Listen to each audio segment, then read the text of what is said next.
Addison was born December 18, 2014, to Corey and April Staton of Churchill, Tennessee. It was discovered she had a serious heart defect, hypoplastic right heart syndrome. Addison's physician explained what would happen next. The first doctor we talked to, he told us what she had. He said, you'll go to Nashville, we'll balloon her heart, and I'll see you in my office in 2 weeks. So, I mean, you know, we come down here thinking a couple weeks we'd be home. The Statons would leave their 2 other daughters in Churchill to seek the life-saving treatment Addison needed in Nashville. When we got down there, like, they have sleep rooms over at Vandy, and we were in those for a couple of days, and then the little caseworker that they give to each kid was telling us about the Ronald McDonald house. 90% of the time I stayed at the hospital, because the first time that I felt like I left, and I slept in a sleep room one night to try to get some sleep. I received a call early in the morning that she was going downhill fast and we needed to get in there. For Corey, the Ronald McDonald house became a place for him to get away from the stress of that hospital setting.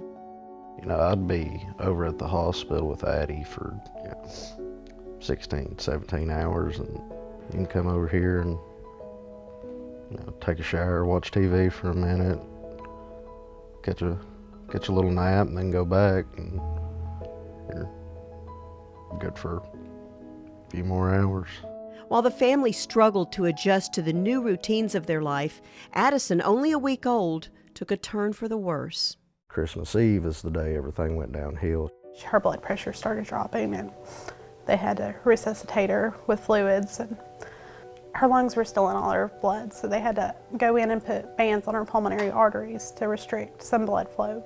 And he came out and told us that everything went good. He was able to close her chest, and we were going to come here and take a shower and go back, because they said it would be, an hour, 2 hours before we could see her. And we got the call that they had to open her back up and they had to put her on ECMO.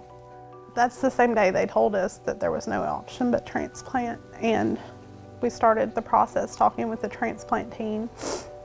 At 11 days old, she was officially listed. Little Addison fought for her life as she waited for a new heart. When she came off ECMO, because her heart was so sick, she was in end-of-stage heart failure. The day that they were going to extubate her, take the breathing tube out finally, is the day we were told she had a heart. The heart transplant proved to be more complicated than expected. They had to reconstruct her pulmonary arteries. It turned into a 16-hour surgery. The fight continued for Addison after the transplant. She lost at least 2/3 of her blood volume, they said. And they had to give her trauma blood.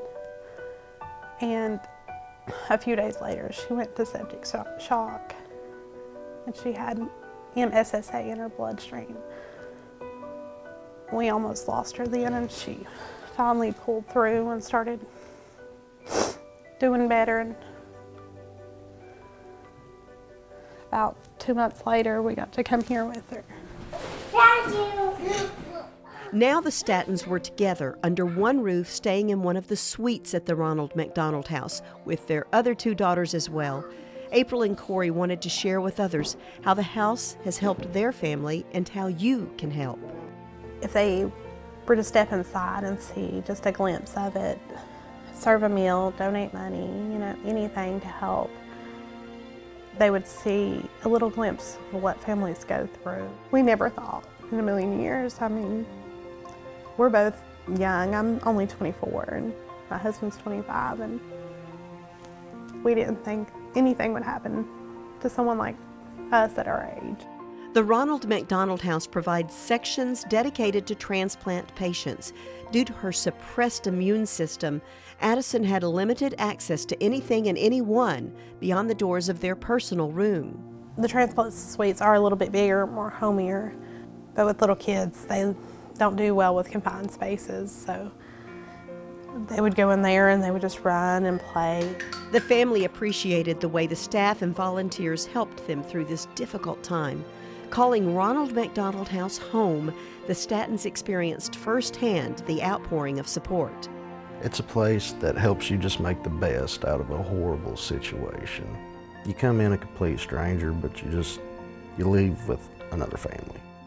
It was more than once that I would be talking to Kay or Sarah or Kira, and I would just break down.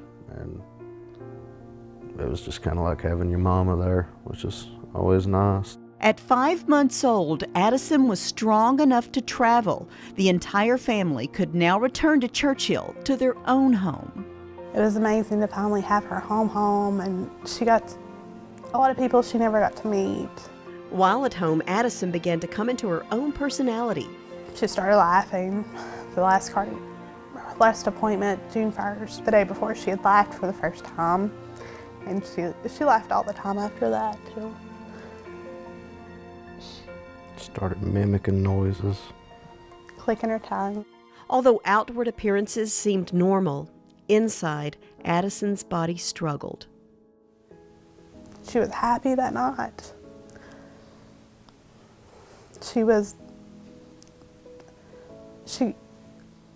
We had to change her diaper that night around 2:30. She was up, and about 4 she was awake, and she went back to sleep. And Corey gave her medicine. Went to go give her medicine that morning, and she was gone. Although she showed no signs of sickness, Addison's new heart failed. The family, though devastated by their loss, is determined to keep Addison's memory alive by forming Angel Addie Heart Hugs. I want Addie to always be remembered, and to be able to one day build up the Angel Addie's Heart Hugs, and to be able to give back. And, you know, if a family was to need something, all they would have to do was message me or something, and we would be able to have the funds to give them for if they needed rent or needed a hotel for a night, or just a friend to talk to.